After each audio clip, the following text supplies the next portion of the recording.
Hello everyone, welcome to Beginners Bank. तो जैसा कि मैंने आप सबसे प्रॉमिस किया था कि एग्ज़ाम होने से पहले हम अकाउंटिंग का भी एक आपके लिए लॉन्ग वीडियो लाएंगे, जैसे कि हम इंडस्ट्रियल रिलेशन का वीडियो लाए थे।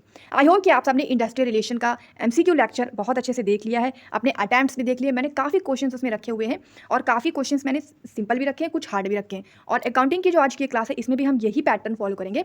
कुछ क्वेश्चंस आपके हार्ड होंगे एंड कुछ क्वेश्चंस आपके सिंपल होंगे, क्योंकि एग्जाम भी आपका इसी तरह से पूछा जाता है। और इसकी जो पीडीएफ है वो आपको हमारे टेलीग्राम पे मिल जाएगी। तो टेलीग्राम को अगर ज्वाइन नहीं किया तो ज्वाइन कर लीजिए। टेलीग्राम का जो लिंक है वो आपको डिस्क्रिप्शन में मिल जाएगा, तो एक बार डिस्क्रिप्शन को ज़रूर चेक कर लें। अब इससे पहले कि हम क्वेश्चंस में आगे बढ़े, मैं आपको बता दूं कि इससे पहले हमने इंडस्ट्रियल रिलेशन का भी एमसीक्यू सेशन लिया था। तो आई होप कि आप सबने ये वाला वीडियो देख लिया है। नहीं देखा तो आप एक बार इसे ज़रूर देख लें। इसका जो लिंक है मैं आपको डिस्क्रिप्शन में दे दूँगी।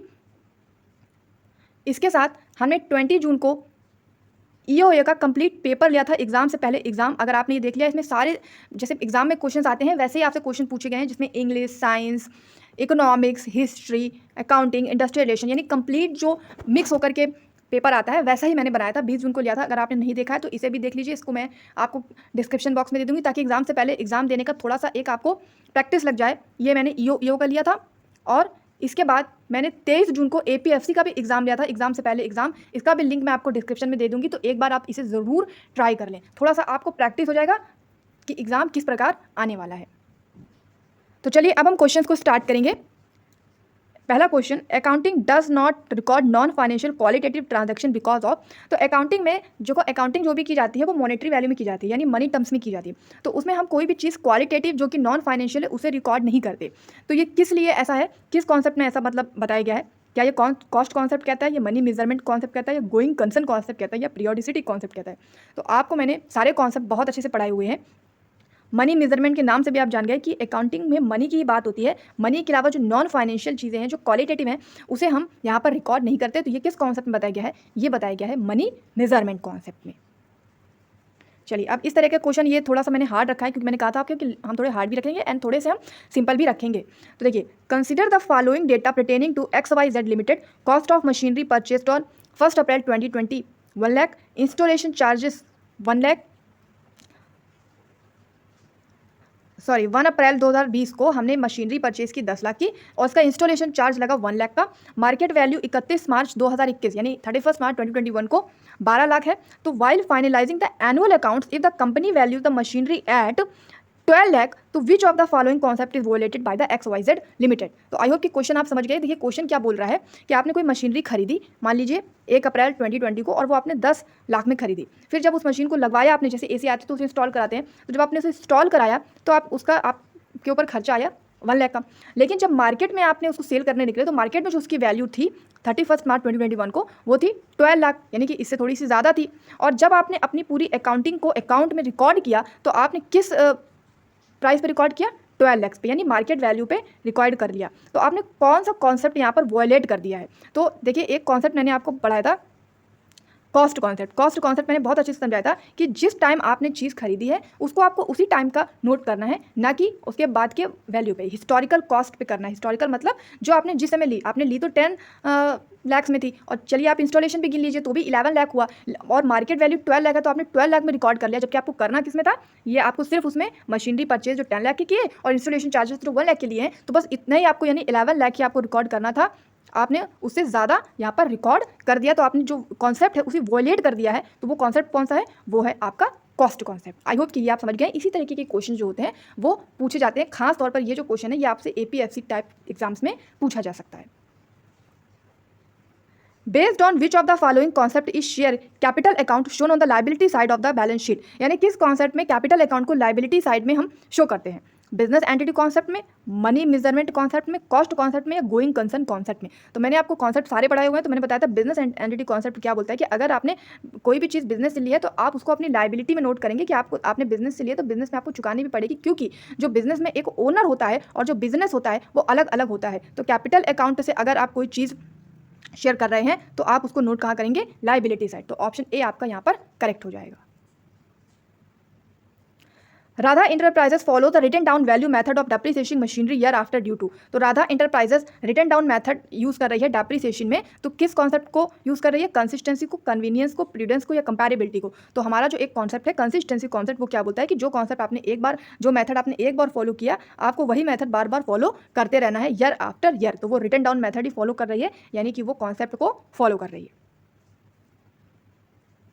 All of the following items are classified as the fundamental accounting assumption except fundamental accounting assumptions मैंने आपको 3 बताए हैं और शॉर्ट फॉर्म बताया था CAG।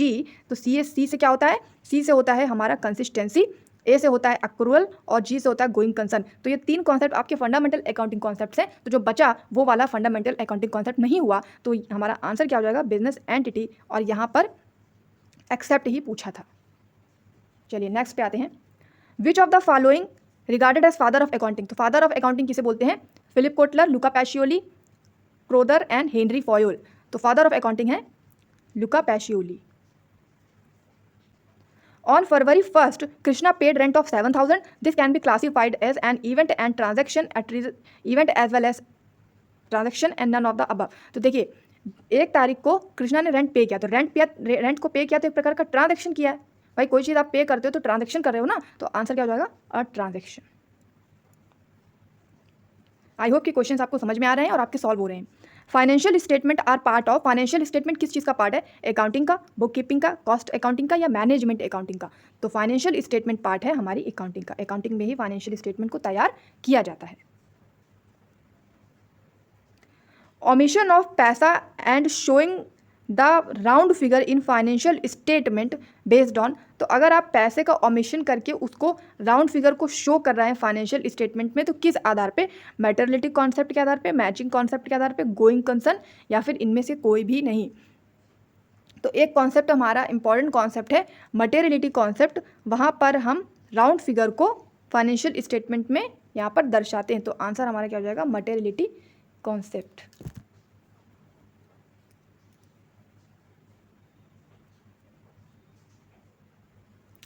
If market value of closing inventory is reduced below cost prices, which of the following concept will play a role?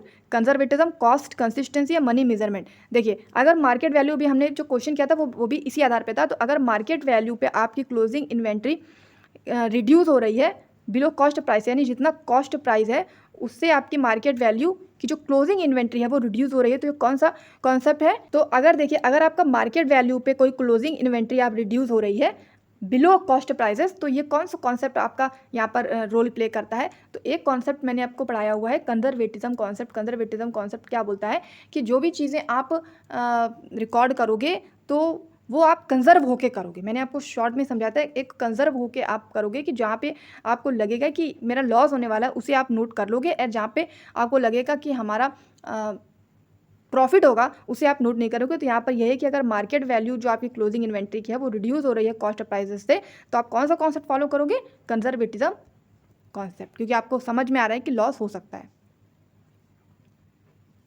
Fixed asset and current asset are categorized as per concept are. तो fixed asset और current asset को अगर आप categorise करेंगे तो किस concept पे आधार पे करेंगे? पीरियोडिसिटी कॉन्सेप्ट के आधार पर, क्योंकि पीरियोडिसिटी कॉन्सेप्ट होता है पीरियड को बताता है। फिक्स्ड एसेट होते हैं जो आप लंबे समय तक, जैसे मान लीजिए आपने बिल्डिंग की तो आप 1 साल 2 साल में तो आप उसे नहीं बेचोगे, तो वो लंबे समय तक आप उसको रखोगे। और जबकि करंट एसेट जो आपने सामान लिया तो वो तो आपने बेचने के उद्देश्य से लिया, अगर उसको 1 साल से ज़्यादा रखोगे तो हो सकता है वो ख़राब भी हो जाए, तो आप उसे जल्दी से जल्दी सेल करने की कोशिश करोगे। तो पीरियड के आधार पर ही दोनों एसेट्स का कैटेगराइज किया जाता है। तो ये होता है पीरियोडिसिटी कॉन्सेप्ट। सिंपल लैंग्वेज में समझेंगे तो ज़्यादा अच्छे से अकाउंटिंग समझ में आएगी, और मैंने सारे जो लेक्चर हमारे लिए हैं वो सारे मैंने सिंपल लैंग्वेज में ही लिए थे आपके। चलिए, all the following items are classified as fundamental assumptions, consistency, accrual, matching, going concern. तो ये मैंने अभी आपको बताया था कि फंडामेंटल में कौन से आते हैं? CAG। तो C से हमारा कंसिस्टेंसी आता है, एक्रूरल आता है, गोइंग आता है, यानी 1, 2 एंड 4। आंसर क्या हो जाएगा? P ऑप्शन हमारा यहाँ पर करेक्ट हो जाएगा। और आपको चेक करना है कि आपके कितने क्वेश्चन ठीक हो रहे हैं। Proprietor's personal travelling expenses are not to charge in business account if due to which concept. तो देखिए, अगर प्रोप्राइटर कोई ट्रैवलिंग एक्सपेंस कर रहा है और वो अपने बिजनेस में उसे चार्ज करना चाहता है, लेकिन वो नहीं कर सकता। क्यों नहीं कर सकता? क्योंकि एक कॉन्सेप्ट है, वो कौन सा कॉन्सेप्ट है? बिजनेस एंटिटी, जो कहता है कि बिजनेस अलग है, ओनर अलग है। तो अगर बिजनेस से कोई चीज़ लेनी है तो आपको लेनी पड़ेगी उससे, और वहाँ पे आप उसको लाइबिलिटी साइड में शो करोगे, क्योंकि ये दोनों जो चीज़ें हैं ये अलग अलग मानी गई हैं। बिजनेस एक अलग व्यक्ति है एंड ओनर एक अलग व्यक्ति है, प्रोप्राइटर एक अलग पर्सनल व्यक्ति है। Which is not a deferred revenue expenditure. इनमें से कौन सा डेफर्ड रेवेन्यू एक्सपेंडिचर नहीं है? प्रीपेड एक्सपेंसेस आपके डेफर्ड रेवेन्यू एक्सपेंडिचर होते हैं, हैवी एडवर्टाइजिंग एक्सपेंसेस भी आपके डेफर्ड रेवेन्यू एक्सपेंडिचर होते हैं, एंड प्रिलिमिनरी एक्सपेंसेस भी होते हैं। तो कौन सा बचा? Legal expense for the court case, ये आपके डेफर्ड रेवेन्यू एक्सपेंडिचर नहीं होते। The property which are to be realised within a short period are refer to as. अगर कोई प्रॉपर्टी आप शॉर्ट पीरियड पे रिलाइज कर रहे हैं तो क्या वो आपका प्रॉफिट है, आपकी करंट लाइबिलिटी है, फिक्स्ड एसेट है या करंट एसेट है? तो अगर कोई प्रॉपर्टी जो है वो आप रिलाइज कर रहे हैं शॉर्ट पीरियड में, तो वो क्या हो जाएगी? आपकी करंट एसेट। प्रॉपर्टी है तो एसेट तो होगा, लेकिन शॉर्ट पीरियड के लिए है तो वो क्या हो जाएगा? Current asset. Which of the following is in non recurring in nature. इनमें से कौन सा नॉन रिकरिंग है? नॉन रिकरिंग यानी जो बार बार नहीं हो रहा है। तो capital receipt, revenue receipt, capital expenditure या एएनसी। तो आप यहाँ पे ध्यान दीजिएगा। देखिए, कैपिटल तो आप रोज रोज नहीं लेते हो, मतलब आप बिल्डिंग क्या रोज रोज लेते हो? ऐसा तो नहीं है। और ना ही बिल्डिंग पे जो भी आप खर्चा कर रहे हो, एक्सपेंड कर रहे हो, वो भी रोज नहीं करते हो। रेवेन्यू तो रोज ही आता है आपका, रेवेन्यू से तभी तो आपका बिजनेस चलता है। तो ये नॉन रिकरिंग पूछा था, तो नॉन रिकरिंग क्या हो जाएगा? A and C. Claim against the company not acknowledge as डेप्ट इज नोन एज। अगर किसी कंपनी के लिए कोई क्लेम कर दिया गया है और वो डेप्ट है कि नहीं है ये भी एक्नॉलेज नहीं है, तो ये क्या हो जाएगा? ये हो जाएगा आपका कंटीजेंट लाइबिलिटी। मैंने आपको बहुत अच्छे से कंटीजेंट लाइबिलिटी के बारे में बताया था। Which method of accounting is generally followed. तो अकाउंटिंग में कौन सा मैथड फॉलो किया जाता है? Cash accrual, cash and accrual दोनों, या इनमें से कोई भी नहीं? तो अकाउंटिंग में मोस्टली जो फॉलो करते हैं वो होता है एक्यूरल।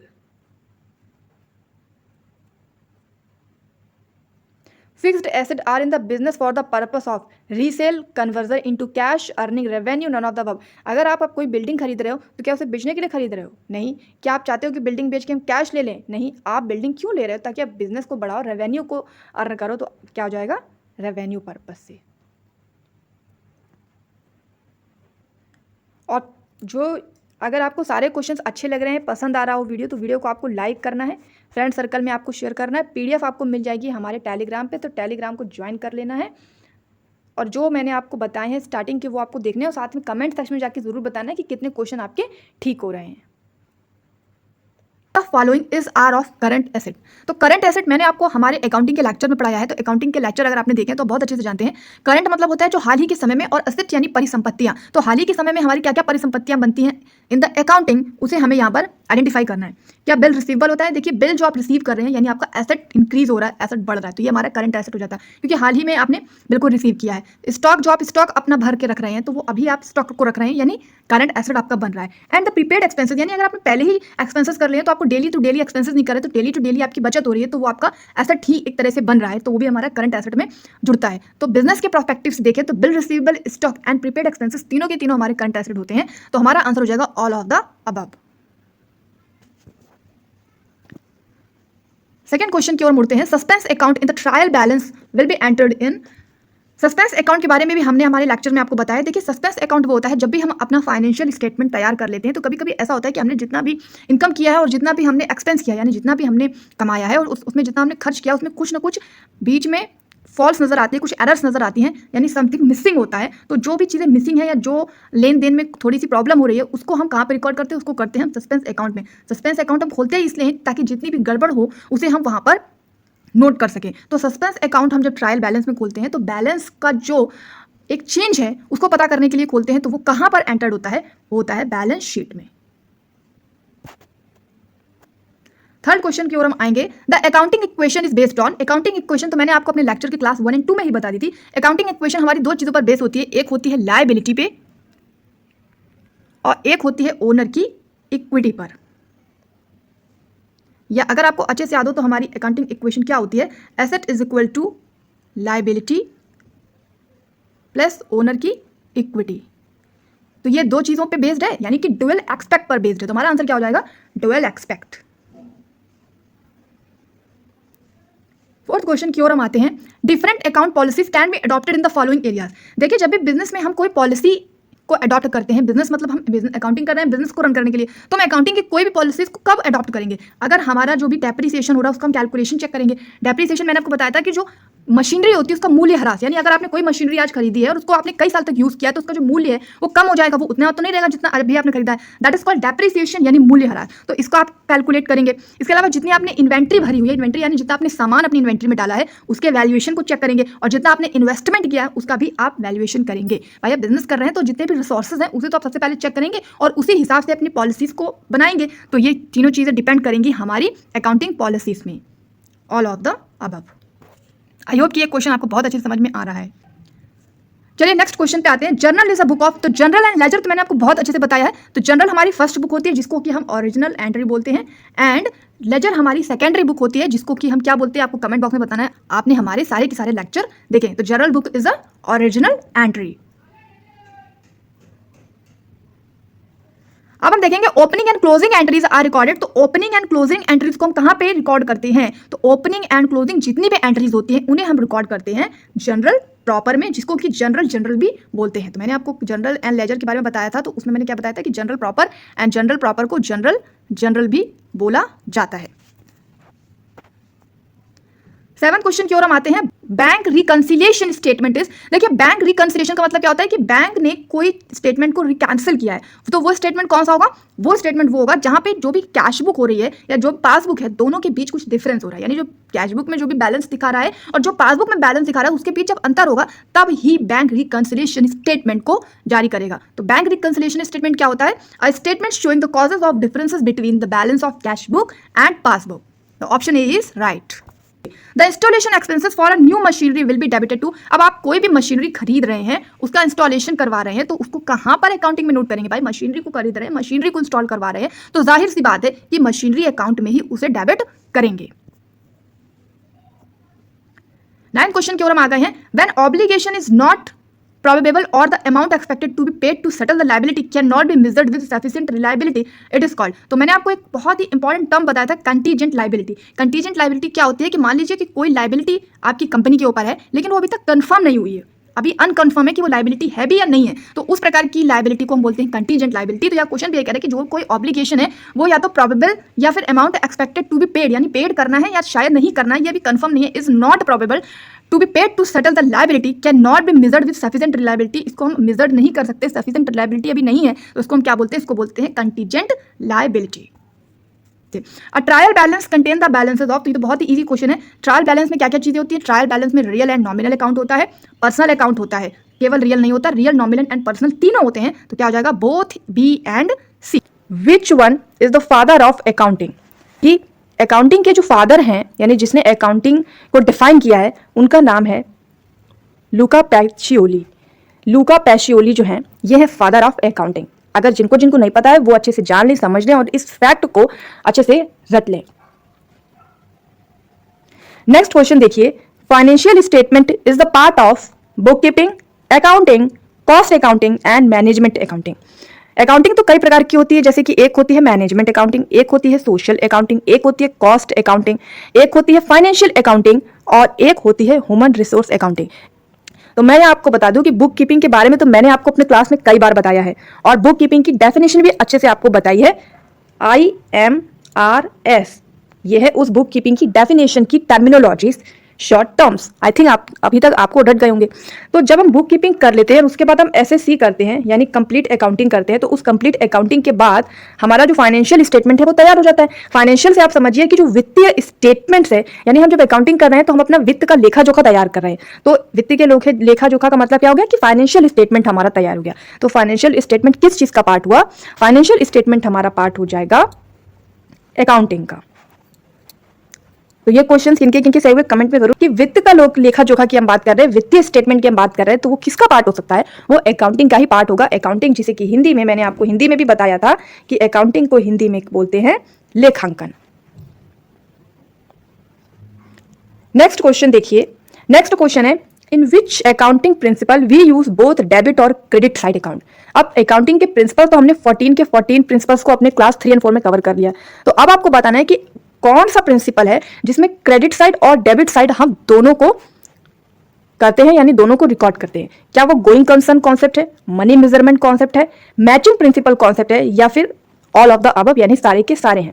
तो मैंने आपको कल ही बताया है कि मैचिंग कॉन्सेप्ट जो होता है उस कॉन्सेप्ट में हम डेबिट साइड और क्रेडिट साइड को दोनों को मैच करते हैं, यानी कितना हमने खर्चा किया है, कितनी हमारी इनकम बनी है, कितना हमारा एक्सपेंस हुआ है, ये हम दोनों चीजें करते हैं debit side and credit side.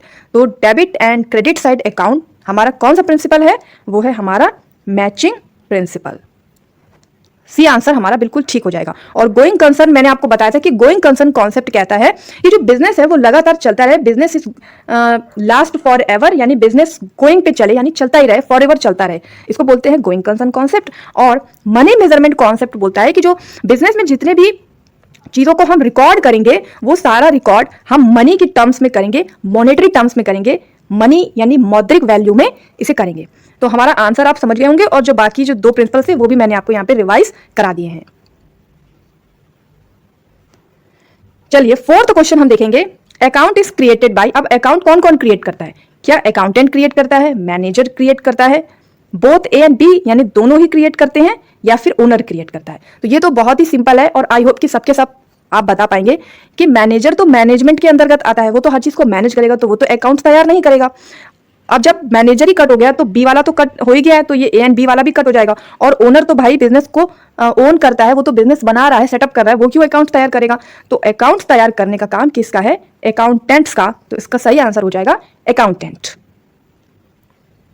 Next question हम देखेंगे, financial position of the business is ascertained on the basis of, यानी जो बिजनेस की फाइनेंशियल पोजीशन है, यानी इसकी जो वित्तीय स्थायित्व है वो असर्टेन्ड है किस बेसिस पे? बैलेंस शीट के बेसिस पे, ट्रायल बैलेंस के बेसिस पे, record prepared under the book keeping, या फिर लेजर्स के बेसिस पे। तो देखिए जब हम बैलेंस शीट को तैयार कर लेते हैं, बैलेंस शीट एक तरह की बुक जिसमें हमने अपनी सारी अकाउंटिंग कर ली, और हमारी अकाउंटिंग से बिजनेस में जो भी उतार चढ़ाव है वो सब कुछ हमें उसके सामने प्रदर्शित हो गया, प्रकट हो गया।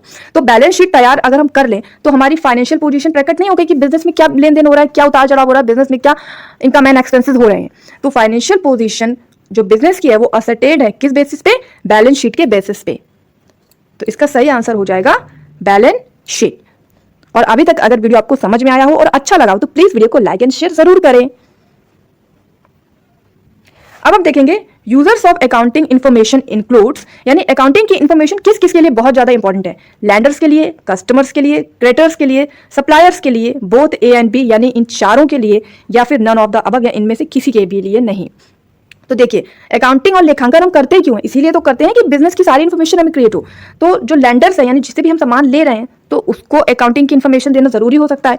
कस्टमर, अब भाई जो व्यक्ति प्रोडक्ट ले रहा है तो उसको तो आप अपना लेखा जोखा देंगे ही ना, कि आप उसे बताएंगे कि ये इतने का प्रोडक्ट है और इतने का इसकी मार्केट वैल्यू है, ये सारी चीजें तो आप प्रकट करेंगे ही।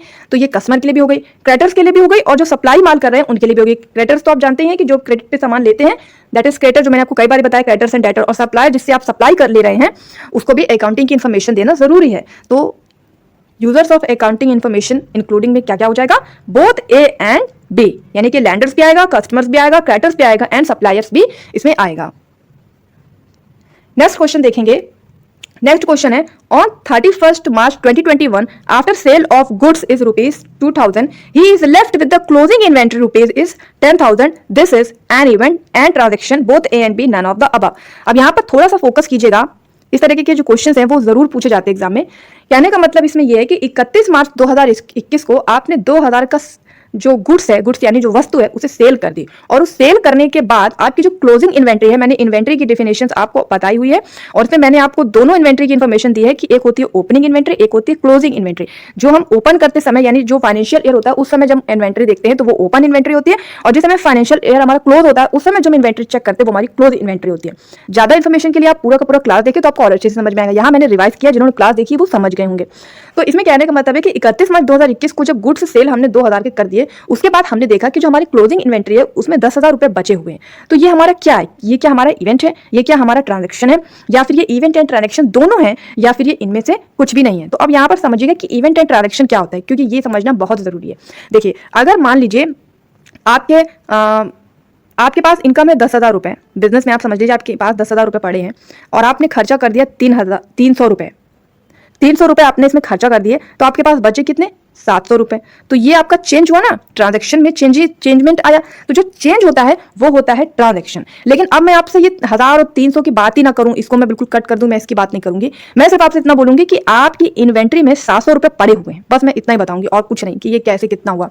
तो ये क्या मतलब होगा कि ये इवेंट हो गया, यानी जहां पे जो मनी की चीज है वो चेंज होती है। ट्रांजैक्शन मतलब क्या कि लेन देन ना, तो आपने लिया और दिया, यहाँ पे चेंज हुआ, वो हो गया ट्रांजैक्शन। और जो मैंने सीधे बोल दिया कि इन्वेंट्री में इतना पैसा पड़ा हुआ है, मान लीजिए इन्वेंट्री में 1,000 रुपये पड़ा हुआ है या 700 रुपये पड़े हुए हैं, तो मैंने सीधी बात की कि इन्वेंट्री में इतना पड़ा हुआ है, तो बस इतनी ही बात अगर मैंने की है तो वो क्या हो गया? इवेंट हो गया। तो ये क्वेश्चन क्या बोल रहा है कि 31 मार्च 2021 को तो आपने गुड्स को सेल किया, लेकिन उसके बाद आपके पास 10,000 क्लोजिंग इन्वेंट्री में बचे हुए हैं। तो ये क्या हो गया कि अब लास्ट की तो बात यही है कि क्लोजिंग इन्वेंट्री में 10,000 बचा हुआ है, बस इतनी बात है। तो ये हमारा ट्रांजैक्शन तो हुआ नहीं, ट्रांजैक्शन की बात तो कर नहीं रहा, वो ये कह रहा है कि क्लोजिंग इन्वेंट्री में 10,000 बचे, तो ये क्या हो जाएगा? हमारा इवेंट हो जाएगा। अगर इवेंट एंड ट्रांजैक्शन आप समझ गए हैं तो बताइएगा जरूर, और वीडियो अच्छी लगे तो लाइक एंड शेयर जरूर करें। चलिए देखते हैं कि बाकी कितने क्वेश्चन आपके सही जाते हैं। Which is the financial year? Financial year ये जो पीरियड है तो मैंने आपको कई बार बताया है, क्या 31 मार्च से 1 अप्रैल हमारा फाइनेंशियल ईयर होता है। अकाउंटिंग का फाइनेंशियल ईयर आप याद कर लीजिए, और यही फाइनेंशियल ईयर इकोनॉमिक का भी होता है। यह 1 अप्रैल से 31 मार्च हमारा फाइनेंशियल होगा, या 1 जनवरी से 31 दिसंबर होगा। आपको मैं एक बात बता दूं, फाइनेंशियल ईयर का मतलब कुछ नहीं होता है। जैसे कि बिजनेस आप कर रहे हो तो बिजनेस में जो भी लेन देन आप तैयार कर रहे हो, अकाउंटिंग का मतलब क्या हुआ? लेखांकन, लेखा जोखा, जो कि आप बुक्स ऑफ अकाउंट्स तैयार कर रहे हो वो आप 1 साल के अंदर अंदर तैयार करोगे, और नेक्स्ट साल आप नेक्स्ट तैयार करोगे। क्योंकि अगर एक साथ आप 4-5 साल का तैयार कर लोगे तो बहुत ही कंफ्यूज हो जाएगा और इतना बड़ा डेटा आपको खुद ही नहीं समझ में आएगा। इसीलिए हमने एक पीरियड सेट कर दिया है, हमने मतलब जिन्होंने अकाउंटिंग बनाई है उन्होंने एक पीरियड सेट कर दिया है कि इस पीरियड के अंदर अंदर आपको अपनी अकाउंटिंग को सेट करना है, उसे रिकॉर्ड करना है। तो वो पीरियड हम कहते हैं फाइनेंशियल ईयर, या उसको पीरियड बोल लीजिए। तो वो हमारा कब से कब तक होता है? वो हमारा होता है 1 अप्रैल टू 31 मार्च। हमने आपको कई बार बताया हुआ है, और यही हमारा फाइनेंशियल ईयर होता है, जिसे हम अकाउंटिंग में फाइनेंशियल ईयर बोलते हैं। और अगर इकोनॉमिक्स में आप पढ़ेंगे तो इसे इकोनॉमिक ईयर भी बोला जाता है। तो ये बस आपको ध्यान रखना है। अब हम देखेंगे 9th question, salary paid to employees in, यानी जो सैलरी आपने एम्प्लॉयज को पेड की, ये हमारा इंटरनल इवेंट है, हमारा एक्सटर्नल इवेंट है। ये बोथ ए एंड बी यानी इंटरनल और एक्सटर्नल दोनों है, या फिर इनमें से कोई भी नहीं है, नन ऑफ द अबव है। तो ध्यान दीजिए, एम्प्लॉयज कौन होते हैं? जो बिजनेस के अंदर काम करते हैं, बिजनेस के या कंपनी के अंदर काम करते हैं, ये बोल लीजिए। तो अंदर काम करने वाले व्यक्ति को तो हम इंटरनल बोलेंगे। इंटरनल का मतलब ही होता है अंदर, और एक्सटर्नल का मतलब होता है बाहर। तो एम्प्लॉयज को हम सैलरी पे कर रहे हैं तो ये अंदर की बात है, यानी इंटरनल इवेंट की बात हो रही है, तो ये होगा इंटरनल इवेंट। अब एक बात ध्यान दीजिएगा कि अकाउंटिंग में इंटरनल कौन कौन होते हैं? एक तो ओनर होता है जिसने बिजनेस को बनाया है, दूसरा एम्प्लॉय होता है जो उस बिजनेस के अंदर काम कर रहा है, और तीसरा बिजनेस के ओनर के साथ बिजनेस को मैनेज करने वाला मैनेजर भी होता है। ये होते हैं हमारे इंटरनल यूजर्स या इंटरनल लोग, जो कि अकाउंटिंग के लिए जरूरी है। अब बाकी जितने बच गए आपके, लैंडर्स हो गया, सप्लायर्स हो गया, क्रेडिटर्स हो गया, डेटर्स हो गया, ये सब क्या हो जाएंगे? ये हो जाएंगे एक्सटर्नल। तो आप समझ पाए होंगे कि जो सैलरी हमने एम्प्लॉयज को पेड की, ये एक इंटरनल इवेंट है। नेक्स्ट क्वेश्चन हम देखेंगे, which system of accounting both debit और क्रेडिट साइड इन इन्वॉल्व? किस सिस्टम में डेबिट और क्रेडिट दोनों आती है? Double entry system, single entry system, both A and B दोनों में, या नन ऑफ द अबव? आप देखिए, हम यहाँ डेबिट की भी बात कर रहे हैं और हम यहाँ क्रेडिट की भी बात करें, तो ये दो साइड हो गई ना। तो सीधी सी बात है, आप समझ गए कि ये डेबिट और क्रेडिट दोनों की बात बोल रहा है, तो फिर ये डबल एंट्री होगा, सिंगल एंट्री तो हो नहीं सकता। सिंगल एंट्री का मतलब तो सिर्फ एक ही हो जाता ना। तो बस आप जहां पे आप थोड़ी चीजों को ध्यान देंगे, थोड़ी टर्मिनोलॉजीज को समझेंगे, थोड़े शब्दकोश को आप समझेंगे, तो आपको अकाउंटिंग समझ में आने लगेगी और इजी लगने लगेगी। और आई होप कि मेरे जितने भी क्लासेस हैं उससे आप सबको समझ में आ रही है, और आपके कमेंट्स भी बता रहे हैं कि आपको मेरा पढ़ाया हुआ अच्छा लग रहा है। अगर अच्छा लगे ये वीडियो भी तो प्लीज लाइक जरूर कीजिए। तो हमारे अकाउंटिंग के सिस्टम में बोथ क्रेडिट और डेबिट साइड किसमें आएगी? डबल एंट्री सिस्टम में।